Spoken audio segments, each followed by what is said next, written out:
நம்ம மனசுங்கிறது எதில் எங்கே அடங்கியிருக்கு? நம்ம வந்து உடலில் இருக்கோம். இந்த உடலில் நம்ம உயிர் இருக்குது, அதுக்கு நமக்கு ஒரு மனசு இருக்குது. இது நான் தான் அப்படின்னு சொல்லக்கூடிய அந்த நினைப்பு வரக்கூடிய இடம் உடம்புல எந்த இடத்துல இருக்குது? பிரெயினில் தலாமஸ்க்கு கீழே ரெட்டிகுலர் ஃபார்மேஷன் அப்படின்னு ஒரு இடத்துல தான் நான் என்கிற உணர்வு, நாம் என்கிற உணர்வு இருக்கிறதா, நம்ம மனசு இருக்கிறதா சொல்லப்படுது. நம்ம மனசும் உடலும் இணைந்து இயங்கணும். அதுதான் சரியான வழிமுறை. மனசு சொல்லணும், இதெல்லாம் செய்யணும், செய்யக்கூடாது, இதை உண்ணணும், இதை உண்ணக்கூடாது, இங்கே போகணும், போகக்கூடாது. அது மாதிரி ஒரு தன்மையோட இணைந்து இயங்கணும். அப்படி இயங்கும்போது எந்த பிரச்சனையும் வராது.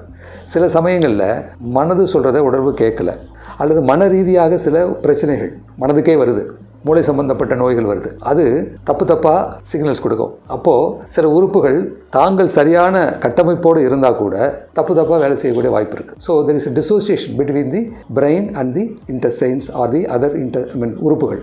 அதுவும் குறிப்பாக இந்த